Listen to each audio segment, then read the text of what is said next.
Doctor, मुझे pregnancy है और मुझे अक्सर खट्टे डकार आते हैं, सीने में जलन होती है, गैस की तकलीफ़ है, मैं कुछ खा नहीं पा रही हूँ, बार बार वॉमिटिंग्स होती हैं। ये वो कंप्लेंट्स हैं जो हर प्रेग्नेंट लेडी को कभी ना कभी 9 महीने में परेशान ज़रूर करती है, खासकर फर्स्ट ट्राइमेस्टर यानी कि पहले 3 महीने में, और फिर बाद में आखिरी के टाइम पे जब हम डिलीवरी के नज़दीक होते हैं। इसकी कुछ वजह होती है, जो वजह नेचुरल है, और कुछ वजह ऐसी होती है जो हमारी गलतियों की वजह से होती है। प्रेगनेंसी में एक हार्मोन जिसे हम बोलते हैं प्रोजेस्टेरोन, वो रिलीज़ होता है और ये हार्मोन की मात्रा फर्स्ट ट्राइमेस्टर में सबसे ज़्यादा रहती है। ये हार्मोन हमारी मसल्स को, हमारे वाल्व्स को, सब जगह को रिलैक्सेशन यानी कि ढीला छोड़ता है। तो उस वजह से वो वाल्व जो एसिडिक जूस को जो पेट के अंदर में होता है हमारी फूड पाइप में आने से रोकता है, उसे भी ये कमज़ोर कर देती हैं।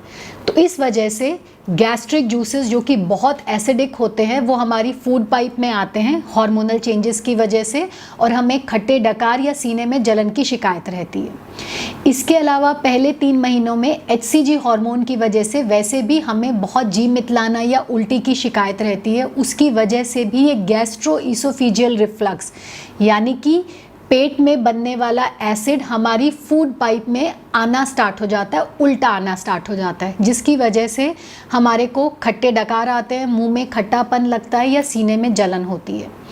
और अगर हम आखिरी की बात करें तो आखिरी समय में जब बच्चा पूरा ग्रो कर जाता है, बच्चेदानी बढ़ जाती है, तो उस ग्रोइंग बच्चे की वजह से प्रेशर इफ़ेक्ट जो होता है वो हमारे पेट पे आता है, और उस प्रेशर की वजह से जो नॉर्मल एसिड हमारे स्टमक में रहता है उसे धक्का मिलता है, वाल्व ऑलरेडी थोड़ा सा वीक रहता है और उस वजह से हमारे रिफ्लक्सेस बढ़ जाते हैं। तो ये नॉर्मल हार्मोनल चेंजेस की वजह से हर लेडी को थोड़ी बहुत समस्या प्रेगनेंसी के दौरान आ सकती है, लेकिन अगर हमने कुछ बातों का ध्यान नहीं रखा है तो ये समस्या बढ़ जाती है या फिर अनबेरेबल हो जाती है। जैसे कि नंबर 1, इनएप्रोप्रिएट डाइट। अक्सर लोग प्रेगनेंसी में ज़रूरत से ज़्यादा खाते हैं या हाई फैट और हाई कार्ब चीज़ें खाते हैं, जिसकी वजह से उनका डाइजेस्टिव सिस्टम गड़बड़ा जाता है। कॉन्स्टिपेशन यानी कि कब्ज़ी की समस्या भी इसके साथ में आ जाती है, और इस वजह से एसिडिटी और गैस की समस्या बढ़ जाती है। तो अपनी डाइट में आपको ध्यान रखना है कि आपको 2 लोगों के हिसाब से नहीं खाना है, क्योंकि इतनी ज़रूरत आपकी नहीं है। अपनी डाइट में आपको रफेज की मात्रा बराबर में रखनी है, इसलिए सलाद अच्छे से खाएंगे। अनाज आप जो भी खाते हैं कोशिश करिए कि छिलके वाला खाएं। जैसे आप दालें खा रहे हैं तो छिलके वाली दालें खाएं, चना बराबर से खाएं, राजमा लें। अगर आप चावल का इस्तेमाल करते हैं तो पॉलिश्ड राइस का इस्तेमाल नहीं करिए। गेहूं में दलिया या मिक्स्ड ग्रेन आटे का इस्तेमाल करिए। बेसन मैदा आपको इस्तेमाल नहीं करना है। जूसेस की बजाय आप फ्रूट्स खाइए, क्योंकि ये हमारे एसिडिटी को भी बैलेंस करते हैं, कॉन्स्टिपेशन को भी प्रिवेंट करेंगे।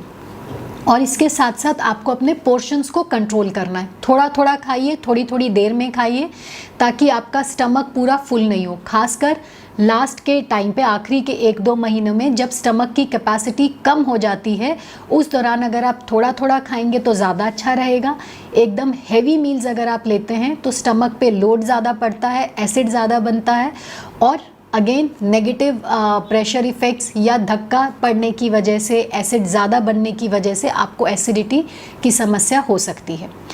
कुछ फूड आइटम्स ऐसे होते हैं जो एसिडिटी को बढ़ाते हैं, जैसे फ्राइड फूड हो गया, बहुत ज़्यादा मीठा खाना हो गया, या बहुत ज़्यादा मिर्ची मसाले वाली चीज़ें हैं तो आपको इनको अवॉइड करना है।